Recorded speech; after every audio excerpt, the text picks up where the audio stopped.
Whites versus racism. We consider a challenge to our racial worldviews as a challenge to our very identities as good, moral people. Thus, we perceive any attempt to connect us to the system of racism as an unsettling and unfair moral offense. The smallest amount of racial stress is intolerable. The mere suggestion that being white has meaning often triggers a range of defensive responses. And these include emotions such as anger, fear, and guilt, and behaviors such as argumentation, silence, and withdrawal from the stress-inducing situation. These responses work to reinstate white equilibrium as they repel the challenge, return our racial comfort, and maintain our dominance within the racial hierarchy. I conceptualize this process as white fragility. Though white fragility is triggered by discomfort and anxiety, it is born of superiority and entitlement. White fragility is not weakness per se. In fact, it is a powerful means of white racial control and the protection of white advantage.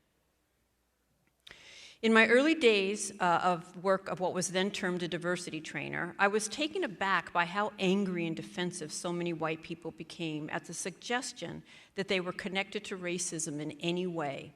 The very idea that they would be required to attend a workshop on racism outraged them. They entered the room angry and made that feeling clear to us throughout the day as they slammed their notebooks down on the table, refused to participate in exercises, and argued against any and all points. I couldn't understand their resentment or disinterest in learning more about such a complex social dynamic as racism. These reactions were especially perplexing when there were few or no people of color in their workplace, and they had the opportunity to learn from my co-facilitators of color. I assumed that in these circumstances, an educational workshop on racism would be appreciated. After all, didn't the lack of diversity indicate a problem, or at least suggest that some perspectives were missing? Or that the participants might be undereducated about race because of scant cross-racial interactions?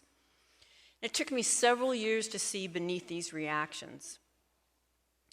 At first I was intimidated by them, and they held me back and kept me careful and quiet, but over time I began to see what lay beneath this anger and resistance to discuss race or listen to people of color. I observed consistent responses from a variety of participants.